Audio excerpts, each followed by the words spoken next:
Good morning students. Class 12th के सभी छात्रों का मेरे चैनल पे स्वागत है। उम्मीद करता हूँ आपने चैनल को सब्सक्राइब कर लिया होगा और सब्सक्राइब नहीं किया है तो आप चैनल को सब्सक्राइब करें। सब्सक्राइब करने के साथ ही बेल आइकन जरूर प्रेस करें जिससे कि नई वीडियोज़ का नोटिफिकेशन आपको मिले। और सब्सक्राइब करने के बाद आप प्लेलिस्ट में जाइए, वहाँ कक्षा 12 की फ्लेमिंगो बुक कंप्लीट हो चुकी है। ये हमारा लास्ट चैप्टर चल रहा है, इसका पार्ट 1 मैं अपलोड कर चुका हूँ। पार्ट 2 इसका हम स्टार्ट करेंगे, तो आप प्लेलिस्ट में जाइए, वहाँ पूरी flamingo book, poems, lessons, question answers आपको मिलने वाले हैं। साथ ही आपकी विस्टस बुक के कुछ लेसन आपको मिलेंगे। पार्ट 1 में जो हमने स्टडी किया है गोइंग प्लेसेस आधा चैप्टर, इसमें कुछ कैरेक्टर्स के बारे में हमने जाना है। मेन कैरेक्टर सोफ़ी है, उसकी दोस्त है जैंसी, और सोफ़ी और जैंसी बात करते हुए आ रही हैं। वो कभी कहती है कि मैं बुटीक खोलूँगी, कभी कहती है कि मैं मैनेजर का काम करूँगी। तो वो कल्पनाओं में खोई हुई लड़की है।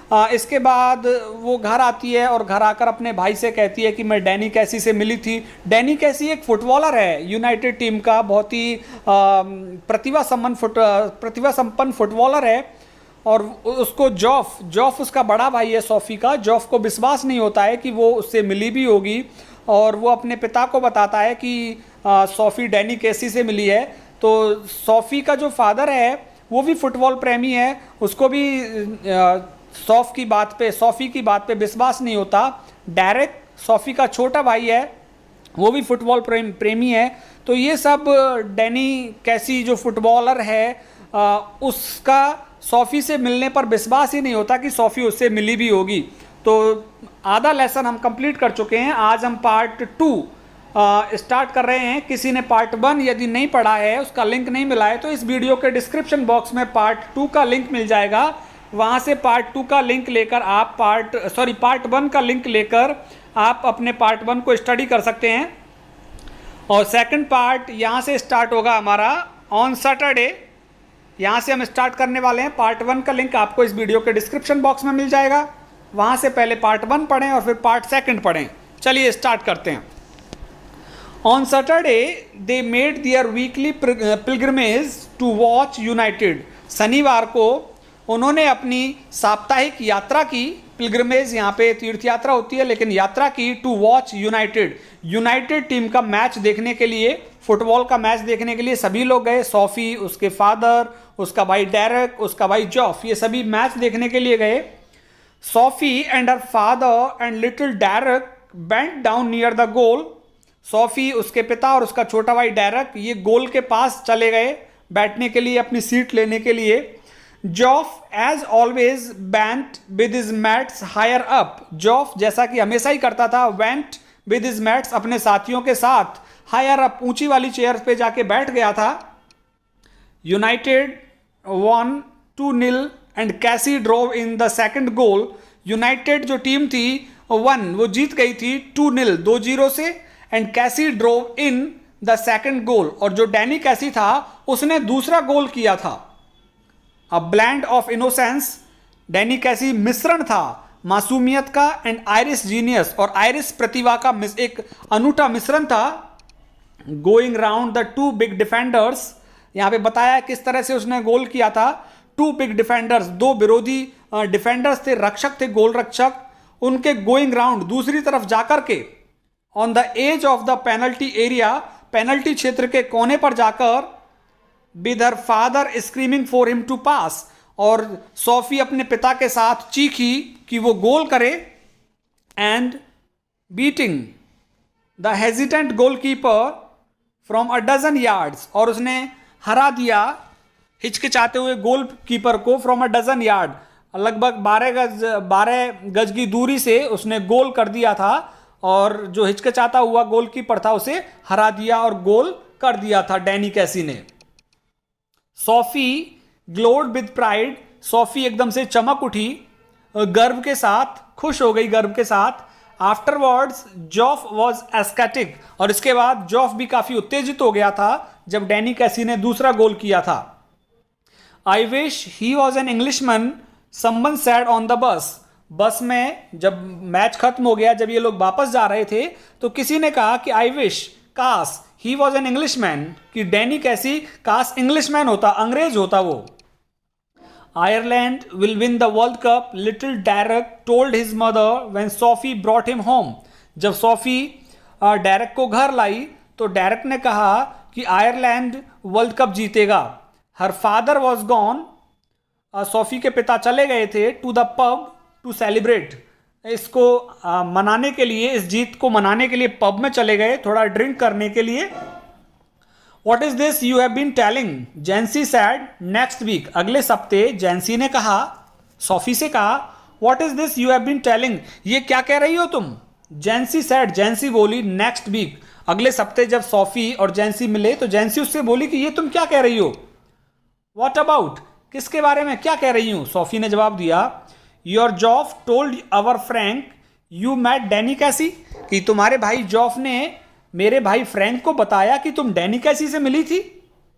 This wasn't N inquisition. ये कोई पूछताछ नहीं थी. Just जेंसी being noisy. जेंसी तो सिर्फ बात का बतंगड़ बनाना चाह रही थी. तो जेंसी बीइंग नोइजी, जेंसी बात का बतंगड़ बनाना चाह रही थी. But Sophie was startled. लेकिन सोफी आश्चर्यचकित हो गई उसकी बात को सुन करके. ओ दैट, हाँ वो बात, अरे वो. जेंसी फ्राउंड. जेंसी ने अपनी आंखें ऊपर की. Sensing she was covering. और उसने ये अंदाजा लगा लिया कि सोफी कवरिंग, सोफी कुछ बात छुपा रही थी. Yes that. और फिर जेंसी बोली, हाँ वही बात. Well yes I did. फिर वो सोफी कह रही है, ठीक है हाँ मैंने किया था, मतलब मैं मिली थी, डैनी कैसी से मिली थी. सोफी ने एक्सेप्ट कर लिया इस बात को. You never did. Jency exclaimed. Jency ने आश्चर्यचकित होकर कहा कि यू नेवर डिड, तुम कभी नहीं मिली थी उससे. Sophie glared at the ground. Sophie ने अपनी नजरें ग्राउंड की ओर कर दी, जमीन की ओर देखा उसने. डैम दैट जॉफ, कि वो बदमाश जॉफ. This was a जॉफ thing not a जेंसी thing. कि ये जॉफ के लिए थी ये सारी बातें, जेंसी के लिए नहीं थी ये सारी बातें, कि उसने डैनी कैसी की बातें से मिलने की बातें इसको बता दी. It was meant to be something special just between them. ये चीज तो सिर्फ हम दोनों के बीच की थी. तो वो सोच रही है कि इट वॉज मीन्ट, जो मैंने बात बताई थी इसका मतलब ये था something special just between them, कि वो जॉफ और सोफी के बीच में ही रहनी चाहिए थी. It was meant to be something special just between them, something secret, कि ये तो एक रहस्य था जो कि जॉफ को बताना नहीं चाहिए था इस जेंसी को. It wasn't a जेंसी kind of thing at all. ये बातें जेंसी के लिए नहीं थी, जेंसी को कहने के लिए नहीं थी. टेल गॉकी जेंसी, तुम इस अजीब जेंसी को बताओ. समथिंग, अगर तुम कुछ बताते हो लाइक दैट, इस तरह की बातें, the whole neighbourhood would get know it, तो पूरे पड़ोस को इस बात का पता लग जाएगा. तो वो कह रही है कि ये तो जॉफ और मेरे बीच की बात थी, जेंसी को क्यों बता दी उसने. कह रही जेंसी तो ऐसी लड़की है कि उसको कुछ भी बताओ that and the whole neighbourhood would get to know it, पूरे पड़ोस को इस बारे में पता लग जाएगा. डैम दैट जॉफ, वो बदमाश जॉफ, वॉज नथिंग सैक्रेड, कुछ भी चीज पवित्र नहीं रख सका, कुछ भी चीज छुपा के नहीं रख सका वो. It is a secret meant to be, कि ये एक रहस्य है हमारा उससे मिलना, हमारा दोनों का मिलना ये रहस्य है. मीन टू बी, और ये रहस्य रहना भी चाहिए. I will keep a secret of, you know that. तो यहां पे जेंसी बोली है सोफी से कि सॉफ तुम जानती हो मैं भी रहस्य को रख सकूंगी, छुपा लूंगी मैं. I wasn't going to tell anyone, मैं किसी को नहीं बताऊंगी. There will be a right old row if my dad gets to hear about it. तो वो कह रही है, सोफी कह रही है, I wasn't going to tell anyone, मैं किसी को नहीं बता रही हूं ये सारी चीजें. There will be a right old row, हमारे घर में एक परेशानी हो जाएगी, झगड़ा हो जाएगा. ओल्ड रो मिस झगड़ा हो जाना, परेशानी हो जाना. If my dad gets to hear about it, यदि मेरे पिता को डैनी कैसी से मिलने के बारे में पता लग जाएगा तो हमारे घर में झगड़ा हो जाएगा. सोफी कह रही है इस बात को. जेंसी ब्लिंक्ड, जेंसी ने अपनी आंखें झपकाई. अर्रो, झगड़ा, परेशानी हो जाएगी. I would have thought he would be chuffed, मैंने सोचा कि वो शायद खुश होंगे इस बात से कि तुम एक शानदार प्लेयर से मिली हो, उससे मुलाकात हुई है तुम्हारी. तो मैंने तो ये सोचा कि वो खुश होंगे एज एनीथिंग, जैसे हर कोई खुश होगा डैनी कैसी से मुलाकात पर. तो मैंने सोचा तुम्हारे पिता भी खुश होंगे. She realised then that Jency didn't know about the date bit. फिर सी यहाँ पे आ रहा है सोफी के लिए। सोफी ने महसूस किया दैट जैंसी डिड नॉट नो, कि जैंसी को नहीं पता था अबाउट द डेट बिट, कि थोड़ा सा भी, बिट मीन्स थोड़ा सा भी नहीं पता था डेट का, कि हमारी डेट भी फिक्स हो गई है डैनी कैसी की और सोफी की, कि मिलने का भी नहीं पता था, मिलने का नहीं पता था उसको कि ये मिले भी हैं। जॉफ हैडंट टोल्ड अबाउट दैट, जॉफ ने ये वाली बात नहीं बताई थी। सी ब्रीथ्ड मोर इजीली, उसने थोड़ी चैन की सांस ली सोफी ने। So Joff hadn't let her down after all, और वो कह रही कि जॉफ ने कम से कम लेट डाउन, निराश नहीं किया मुझको, सारी बातें नहीं बताई उसे। जॉफ ने सोफी को, जैंसी को सारी बात नहीं बताई, तो कह रही है कि जॉफ hadn't let her down after all, कि जॉफ ने कम से कम मुझे निराश नहीं किया है। ही believed in her after all, कि जॉफ को कम से कम मेरे ऊपर विश्वास था। After all some things might be sacred, कि कम से कम कुछ चीज़ें पवित्र रहनी चाहिए, कुछ चीज़ें जो गुप्त हैं वो गुप्त ही होनी चाहिए। It was just a little thing really, अब यहाँ पे सॉफ कह रही है सोफी कि एक छोटी सी बात थी, बहुत ज़्यादा बड़ी बात नहीं थी। It was just a little thing really, वास्तव में एक छोटी मोटी बात थी। I asked him for an autograph, मैंने डैनी कैसी से, हिम यहाँ पे डैनी कैसी के लिए आ रहा है कि मैंने डैनी कैसी से ऑटोग्राफ मांगा था। तो पहले पार्ट में हमने पढ़ा है कि वो डैनी कैसी से मुलाकात कैसे हुई थी, और ये मुलाकात सिर्फ कल्पनाओं में चली है उसकी। तो वो कह रही मैंने उससे ऑटोग्राफ मांगा था। तो पार्ट 1 में आपको पता लगेगा ज़्यादा अच्छे तरीके से। पार्ट 1 इस वीडियो के डिस्क्रिप्शन बॉक्स में लिंक मिल जाएगा, वहाँ से पढ़ लेना, और साथ ही प्लेलिस्ट में भी आपको मिलेगा part 1। But we hadn't any paper और अ पेन, हमारे पास कोई कागज़ नहीं था ना पेन था। So it was no good, तो हमारे लिए ये चीज़ अच्छी नहीं थी, मुलाकात उतनी अच्छी नहीं हुई। वो मुझसे मिला, मैंने ऑटोग्राफ मांगा, उसके पास ना तो मेरे पास पेन पेपर था ना उसके पास था। How much had Geoff said, और कितना बताया जॉफ ने तुमको। Jesus I wish I would have been there, तो जैंसी कह रही है भगवान आई विश, काश, I would have been there, काश मैं भी वहां होती जब तुम डैनी कैसी से मिली थी। Of course my dad didn't want to believe it, वास्तव में मेरे पिताजी को तो इस बात पे विश्वास ही नहीं हुआ था। You know what a misery he is, तुम तो जानती हो कितनी परेशान करने वाले होते हैं मेरे पिताजी, कितना दुखी कर लेते हैं लोगों को।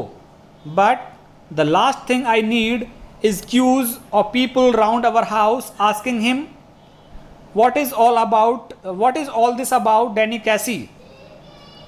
बट द लास्ट थिंग, लेकिन कम से कम मैं चीज़ चाहती हूँ, I need is a queues of people, मैं नहीं चाहती कि लोगों की लाइन लगे राउंड अवर हाउस, हमारे घर के आसपास, आस्किंग हिम, और मेरे पिता से आकर के पूछे वो लोगों की line, what is all this about Danny कैसी, डैनी कैसी के बारे में ये क्या चर्चाएं हैं तुम्हारे घर में। ही वुड मर्डर मी, ऐसा होगा तो वो मेरी हत्या ही कर देंगे। सोफी बोल रही है कि लोग आकर के पूछेंगे डैनी कैसी के बारे में, और ऐसा हुआ, लोगों की भीड़ हुई तो वो मुझे मार ही देंगे मेरे पिताजी। And you know how my mum gets when there is a row, और तुम तो जानती हो कि मेरी माँ कितनी परेशान हो जाती है जब हमारे घर में कोई झंझट हो जाता है, कोई परेशानी होती है। अ रो मीन्स झगड़ा होता है। जैंसी सैड हस्ट, जैंसी बोली धीमे से, यू कैन ट्रस्ट मी, तुम मेरा विश्वास कर सकती हो सॉफ, यू नो दैट, तुम इस बात को जानती हो कि जो तुम मुझे बताओगी मैं उसे सीक्रेट ही रखूंगी। After dark she walked by the canal, अंधेरे में, अंधेरा होने के बाद, she walked by the canal, वो नहर के सहारे चली। Along a sheltered path lighted only by the glare of the lamps from the wharf across the water. Along a sheltered path, एक सुरक्षित रास्ते के सहारे चली, लाइटेड, जिस पर प्रकाश था, only by the glare of the lamps, जिस पर एक लैंप, एक चमक आ रही थी उस पर लाइट की, फ्रॉम द वाफ, घाट से, जो पानी का घाट होता है नहर के किनारे, उस घाट से, अक्रॉस द वाटर, पानी के उस तरफ से, पानी के उस तरफ घाट बना हुआ था, वहाँ पे कोई लाइट जल रही थी, उस लाइट की चमक उस रास्ते पर आ रही थी। And the unceasing drawn of the city was muffled and distant, और अनसीजिंग, लगातार, ड्रॉन, भिनभिनाट की आवाज़, ऑफ द सिटी, शहर के भिनभिनाट की आवाज़, शहर की अन्य तरह की आवाज़ें हैं, वॉज मफल्ड, वो ढक रही थी शहर को, एंड डिस्टेंट, और दूर से वो आवाज़ें आ रही थी। तो शहर से अलग अलग प्रकार की आवाज़ें इस स्थान तक आ रही थी, और एक प्रकाश आ रहा था एक घाट से जिस स्थान पर सोफी चल रही है अभी। It was a place she had often played in when she was a child, ये वो स्थान था जहाँ वो प्राय खेली थी जब वो एक छोटी बच्ची थी। There was a wooden bench beneath a solitary elm, वहाँ एक लकड़ी की बेंच थी दूर, सॉलिटरी मीन्स एकांत, एल्म, एल्म में पेड़ होता है, ट्री, एक प्रकार का पेड़, तो एक प्रकार के पेड़ के नीचे, अकेली निर्जन पेड़ के नीचे एकांत एक बेंच थी। वेयर लवर्स समटाइम्स केम, जहाँ कभी कभी प्रेमी जोड़े आया करते थे उस बेंच पे बैठने के लिए। She sat down to wait, वो बैठ गई इंतजार करने के लिए। It was the perfect place, ये बहुत उपयुक्त स्थान था। She had always thought so, ऐसा उसने हमेशा सोचा था, for a meeting of this kind, कि प्रेमियों के मिलने का ये एकदम से उपयुक्त स्थान था। फॉर दोज, उन लोगों के लिए, who wished not to be observed, जो दिखना नहीं चाहते हों, उन लोगों के मिलने का यह एक उपयुक्त स्थान था। सी न्यू ही वुड अप्रूव, वो जानती थी कि ही यहाँ पे डैनी कैसी के लिए आ रहा है, कि ही वुड अप्रूव, कि वो भी अपनी सहमति दे देगा इस स्थान के बारे में कि ये अच्छा स्थान है। तो यहाँ पर वो मिलने के लिए आई है उससे, देखते हैं वो मिलती है कि नहीं। फॉर सम वाइल, थोड़ी देर के लिए, वेटिंग, इंतजार करते हुए, सी इमेजिन्ड हिज कमिंग, उसने कल्पना की कि वो आ रहा है। तो कल्पनाओं में ही वो मिलने पहुंची है वहाँ पे, कल्पनाओं में उसको लग रहा है कि वो आ रहा है, क्योंकि युवावस्था में कल्पनाएं बहुत होती हैं। हम देखते हैं कि किसी प्लेयर की कल्पना करते हैं, किसी एक्टर की कल्पना करने लग जाते हैं युवावस्था में, तो ये कल्पनाओं पे ही आधारित है लगभग। तो यहाँ पे ये लड़की सोफी जो है उस फुटबॉलर की कल्पना करती है और उससे मिलने की कल्पना करती है। सी वॉच्ड अलोंग द कैनल, उसने नदी के किनारे किनारे, नहर के किनारे किनारे देखा। Seen him coming out of the shadows, और उसने परछाइयों से बाहर निकलते हुए देखा डैनी कैसी को। Imagining her own consequent excitement, और उसने कल्पना की अपनी खुद की कॉन्सिक्वेंट, परिणाम स्वरूप जो उत्तेजनाएं आती हैं किसी से मिलने पर, उन उत्तेजनाओं की कल्पना की।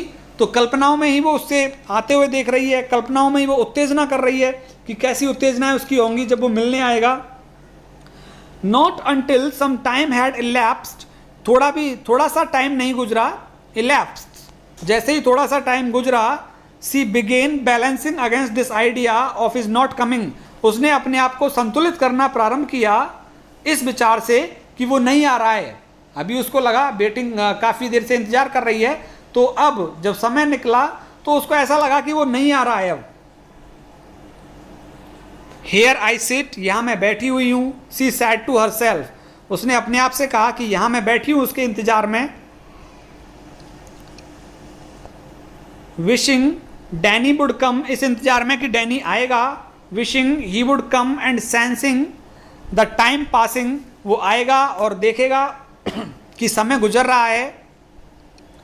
I feel the pangs of doubt stirring inside me, मैंने अब दुख महसूस किया संदेह का, जो संदेह सक्रिय हुआ मेरे अंदर। डाउट स्टरिंग, जो संदेह मेरे अंदर सक्रिय हुआ, उस संदेह का दुख, पैंग्स मीन्स दुख, मैंने महसूस किया इनसाइड मी, जो मेरे अंदर दुख संदेह हुआ, और संदेह किसका? उसके नहीं आने का।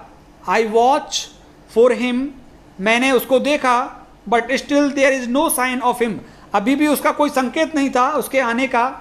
I remember जॉफ saying he would never come, मुझे याद आया जॉफ ने कहा कि वो कभी नहीं आएगा। And how none of them believed me when I told them, और किस तरह से उन दोनों ने विश्वास ही नहीं किया था मेरा, पिता ने और जॉफ ने मेरा विश्वास ही नहीं किया था। व्हेन आई टोल्ड देम, जब मैंने उनको बताया था कि मैं जॉब से मिली। I wonder what will I do, मैंने सोचा मैं क्या करूँगी। What can I tell them, अब मैं उनको क्या कह सकती हूँ। Now if he doesn't come, यदि वो नहीं आता है तो मैं क्या उनसे कहूँगी, क्या मैं करूँगी। But we know how it was, लेकिन हम दोनों जानते हैं ये कैसे हुआ। तो वी यहाँ पे सोफी खुद के लिए कह रही है और डैनी कैसी के लिए कह रही है कि हम दोनों जानते हैं ये कैसे हुआ। डैनी एंड मी, मैं और डैनी दोनों जानते हैं that is the main thing, और यही मुख्य बात है। How can you help what people choose to believe, तुम क्या कर सकते हो कि लोग तुम्हारे बारे में क्या विश्वास करते हैं, क्या सोचते हैं लोग तुम्हारे बारे में, इसमें तुम क्या कर सकते हो। But all the same it makes me despondent, लेकिन इस सब चीज से मुझे अब थोड़ी सी हताशा हो रही है। डेस्पोंडेंट मीन्स मैं निराश हो रही हूं। दिस नोइंग, ये जानकर, I will never be able to show, मैं कभी नहीं दिखा पाऊंगी, दैम, उन लोगों को, they are wrong to doubt me, कि वो मुझ पर संदेह कर रहे हैं तो वो गलत हैं। तो वो डैनी कैसी नहीं आ रहा है तो वो सोच रही है कि मैं उनको कभी बता ही नहीं पाऊंगी कि वो गलत थे। सी वेटेड, उसने इंतजार किया। Measuring in this way, changing taking place in her, उसने इंतजार किया और उसने मापा। सी वेटेड, उसने इंतजार किया। Measuring in this way the changes taking place in her, और जो बदलाव, जो परिवर्तन उसके अंदर आ रहे थे, उन परिवर्तनों को उसने मापा कि वो नहीं आ रहा है तो क्या होगा, कैसे मैं बताऊंगी। Resignation was no sudden thing, और किसी भी चीज को एकदम से छोड़ देना हो ही नहीं सकता था। रेजिग्नेशन में समर्पण करना, छोड़ना, किसी चीज को अचानक से नहीं छोड़ा जा सकता था। अभी भी वो बैठी बैठी सोच रही है कि वो आएगा आएगा। Now I have become sad, she thought, उसने सोचा कि अब मैं दुखी हो गई हूं। And it is a hard burden to carry this sadness, और इस दुख को उठा पाना मेरे लिए बड़ा कठिन है। Sitting here waiting and knowing he will not come, यहाँ बैठना, इंतजार करना और ये जानना कि वो नहीं आएगा। I can see the future, मैं अपना भविष्य देख सकती हूँ। And how I will have to live with this burden, और किस प्रकार मुझे इस वजन के साथ रहना होगा। कि मैंने उनसे कहा कि डैनी कैसी से मिली लेकिन वो नहीं आ रहा है, तो कैसे मुझे इस वजन के साथ रहना होगा। They of course will doubt me, वो वास्तव में घर वाले मुझ पर संदेह करेंगे। As they always doubted me, जैसा उन्होंने मुझ पर संदेह किया था। But I will have to hold up my head, लेकिन मुझे अपना सिर उठा के रखना होगा। रिमेंबरिंग हाउ इट वॉज, ये याद करते हुए कि कैसे हुआ था हम दोनों के बीच में, हम कैसे मिले थे। Already I envisage the slow walk home, और पहले से ही मैंने, इन्विसीज मीन्स देखना, मैंने पहले ही देख लिया कि घर की ओर धीमे धीमे जाना, अपने आप को कल्पनाओं में देख लिया मैंने। एंड जॉब्स डिसअपॉइंटेड फेस, और जॉब के निराश चेहरों को भी मैंने देखा। व्हेन आई टेल हिम, जब मैंने उसको बताया कि he did not come, that Danny, कि वो डैनी नहीं आया था, तो वो अपने आप को देख रही है घर जाते हुए धीमे धीमे, और जॉब के निराश चेहरे को देख रही है जब वो ये कहेगी जॉब से कि डैनी नहीं आया था। And then he will fly out and slam the door, और फिर वो भाग जाएगा, जॉफ निकल जाएगा, एंड स्लैम द डोर, और दरवाजे को जोर से बंद कर देगा। But we know how it was, लेकिन हमको पता था। हम यहाँ पे, वो सोफी खुद के लिए कह रही है और डैनी कैसी के लिए कह रही है कि हम जानते थे कि ये कैसे हुआ, हम कैसे मिले। आई शैल टेल माई सेल्फ, मैं अपने आप को बताऊंगी, डैनी एंड मी, कि मैं और Danny, it is a hard thing this sadness, कि इस उदासी को, इस दुख को सहन करना बड़ा कठिन है मेरे लिए। She climbed the crumbling steps to the street, और वो गली की टूटी फूटी सीढ़ियों पर चढ़ गई थी। अब वहाँ से वापस जाने लगी है वो उस बेंच के पास से। तो she climbed the crumbling steps to the street, गली की जो टूटी फूटी सीढ़ियाँ थी उन पर वो चढ़ी। Outside the pub she passed her father's bicycle propped against the wall, pub के बाहर जहाँ पे शराब पीते हैं लोग, उस पब के बाहर सी पास्ड हर फादर्स बाइसिकल, उसने अपने पिता की साइकिल देखी, वहाँ से वो गुजरी, साइकिल के पास से गुजरी। प्रॉप्ड अगेंस्ट द वॉल, जो दीवार के सहारे प्रॉप्ड खड़ी हुई थी। एंड वॉज ग्लैड, और वो खुश थी। He would not be there when she got home, कि पिता घर पे नहीं होंगे जब वो घर जाएगी। तो उसने पिता की साइकिल को देखा वहाँ पे और खुश थी कि पिता कम से कम घर पे नहीं होंगे। Excuse me but aren't you Danny कैसी, माफ़ करना क्या तुम डैनी कैसी नहीं हो। कमिंग थ्रू द आर्केड, गलियारे में से आते हुए, दुकानों के बीच में से आते हुए, सी पिक्चर्ड हिम अगेन आउटसाइड रॉयसेज, उसने फिर से उसको देखा रॉयसे के बाहर, फिर से उसको कल्पनाओं में देखा। ही टर्न्स रेडनिंग स्लाइटली, वो शर्म से थोड़ा लाल हो रहा था, शर्मीला लड़का था डैनी कैसी। यस दैट्स राइट, हाँ ये सही है। I watch you every week with my dad and my brother, मैं हर हफ्ते तुमको देखती हूँ मेरे पिता और अपने भाइयों के साथ। We think you are great, और हम सोचते हैं कि तुम बड़े महान हो, बहुत महान खिलाड़ी हो तुम।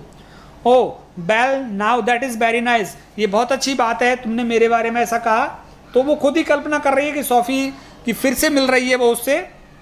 आई वंडर, मैं सोचती हूँ, वुड यू माइंड, कि तुम्हें बुरा नहीं लगेगा, साइनिंग एन ऑटोग्राफ, कि तुम मेरे लिए एक ऑटोग्राफ साइन कर दो। His eyes are on the same level as your own, उसकी आंखों में भी वही शर्म है मिलने की जितनी तुम्हारी आंखों में है। तो वो सोफी सोच रही है कि जितनी मेरी आंखों में शर्म है उतनी डैनी कैसी की आंखों में है। हिज नोज इज फ्रैकल्ड, उसकी नाक पे थोड़े से धब्बे हैं। एंड टर्न्स अपवर्ड स्लाइटली, और थोड़ी सी ऊपर की ओर उठी हुई है उसकी नाक। एंड व्हेन ही स्माइल्स, और जब वो मुस्कुराता है, ही डज सो साइली, बहुत ही शर्मा करके मुस्कुराता है। Exposing teeth with gaps between, अपने दांतों को दिखाता है जिनके बीच में थोड़ा सा गैप है। हिज आइज आर ग्रीन, उसकी आंखें हरी हैं। And when he looks straight at you, और जब वो सीधा तुम्हारी ओर देखता है, दे सीम टू शिमर, वो चमकती हुई सी आंखें लगती हैं। दे सीम जेंटल, वो सज्जन आंखें लगती हैं। ऑलमोस्ट अफ्रेड, लगभग डरी हुई सी आंखें लगती हैं उसकी, डैनी कैसी की। लाइक गजेल्स, जिस तरह से हिरण होता है, हिरण का बच्चा, वो डरा हुआ सा रहता है, उसकी आंखें रहती हैं, ऐसे ही वो डरा हुआ सा लगता है जब तुम डैनी कैसी की ओर देखते हो। तो वो कल्पनाओं में देख रही है उसको, डैनी कैसी को। एंड यू लुक अवे, और फिर तुम थोड़ी देर के लिए उस पर से अपनी नजरें हटा लेते हो। You let his eyes run over you a little, और फिर तुम अपने ऊपर उसकी आंखों को देखने देते हो। And then you come back, और फिर तुम वापस से उसकी ओर देखते हो। टू फाइंड दैम, उसकी आंखों को जानने के लिए वो कहां पर देख रही हैं। स्लाइटली ब्रीथलेस, तो वो थोड़ा सा बेचैन हो जाता है डैनी कैसी। तो कह रहा है डैनी कैसी पर से आप अपनी नजरें हटाइए तो वो तुम्हें देखेगा, और जब तुम वापस से उसको देखने लगोगे तो डैनी कैसी बेचैन हो जाएगा। इस तरह का शर्मीला लड़का है वो। एंड ही सेज, और वो कहता है, I don't seem to have a pen at all, तो डैनी कैसी कहता है कि मेरे पास पेन नहीं है, ऐसा कहता हुआ प्रतीत होता है वो। You realise you haven't either, और तुम भी ये महसूस करते हो कि तुम्हारे पास भी पेन नहीं है। My brothers will be very sorry you say, और तुम कहते हो कि मेरे भाई बड़े दुखी होंगे कि तुम मुझे मिले और मैं तुम्हारा ऑटोग्राफ भी नहीं ले सकी। एंड आफ्टरवर्ड्स, बिल्कुल अब हम लास्ट में आ गए इस लेसन के, खत्म होने वाला है। एंड आफ्टरवर्ड्स, और इसके बाद, you wait there alone in the arcade for a long while, तुम उस गलियारे में खड़े होकर के इंतजार करते हो। स्टैंडिंग वेयर ही स्टूड, वहां खड़े होकर जहां डैनी कैसी खड़ा था। Remembering the soft melodious voice, उस मधुर आवाज को याद करते हुए। The shimmer of green eyes, उन हरी चमकदार आंखों को याद करते हुए तुम उसी जगह पे खड़े होते हो। नो टॉलर देन यू, वो कोई ज्यादा लंबा नहीं है तुमसे। नो वोल्डर देन यू, ना ही तुमसे ज्यादा मोटा है। द प्रोडिज, वो तो बहुत ही प्रतिभा संपन्न है। प्रोडिज मीन्स प्रतिभा संपन्न, टैलेंटेड। द इनोसेंट जीनियस, वो बड़ा मासूम प्रतिभा संपन्न है। द ग्रेट डैनी कैसी, महान डैनी कैसी है वो। And she saw it all again, और फिर से उसने ये सब कुछ देखा लास्ट सैटरडे, पिछले शनिवार को, क्योंकि लास्ट सैटरडे वो मैच देखने गई थी, तो फिर से वो मिली, कल्पनाओं में मिली और फिर वास्तविकता में मैच देखने गई तब मिली। सॉ हिम, उसने देखा उसको। Ghost past the lumbering defenders, एक भूत के जैसे जिसने गोल पास किया था लंबरिंग डिफेंडर्स, सुस्त रक्षकों के बीच में से। Heard the 50,000 catch their breaths as he hovered momentarily over the ball, और उसने सुना 50,000 लोगों को कैचेस दियर ब्रीथ, अपनी सांस रोकते हुए। एज ही हॉवर्ड, जैसे डैनी कैसी मंडराया, मोमेंटरीली, थोड़ी देर के लिए, ओवर द बॉल, बॉल के ऊपर जैसे ही वो मंडराया, बॉल उसके पास आई तो उसने 50,000 लोगों को सांस रोकते हुए सुना। And then the explosion of sound, फिर आवाज का एक तेज धमाका हुआ। एज ही स्ट्रक इट, जैसे ही उसने गोल किया। क्रिस्पली इनटू द गोल, जैसे ही बॉल को एक झटके के साथ क्रिस्पली, तेजी से गोल में डाला, वैसे ही तेज आवाज हुई। द सडन थंडरस इरप्शन, एक जोरदार गर्जना के जैसी विस्फोट हुआ ऑफ एक्सल्टेंट, विजय का, एक्सल्टेंट एप्रोवेशन, एप्रोवेशन मीन्स स्वीकृति, विजय की स्वीकृति का एक विस्फोट हुआ अचानक से, जैसे ही उसने बॉल को गोल पोस्ट में डाला। तो ये सब कुछ कल्पनाओं पे आधारित है। डैनी कैसी की कल्पनाएं करती रहती है। सोफी नाम की लड़की, जैंसी उसकी क्लासमेट है, उसके फादर और उसका भाई, सोफी का भाई जॉफ को सोफी की बातों पे विश्वास ही नहीं है। वो कल्पनाओं में उससे मिलती है, कल्पनाओं में उससे बात करती है, कल्पनाओं में उससे ऑटोग्राफ मांगती है अपने भाई के लिए। तो ये सब कुछ इस लेसन में हुआ। उम्मीद करता हूँ आपको लेसन पसंद आया होगा। और ये अंतिम लेसन है आपकी फ्लेमिंगो बुक का। आपको प्लेलिस्ट में सारे लेसन, सारी पोएम्स मिल जाएंगी। अब मैं बिस्टस बुक स्टार्ट करूँगा, बने रहिए मेरे साथ। बहुत बहुत धन्यवाद आप सभी का।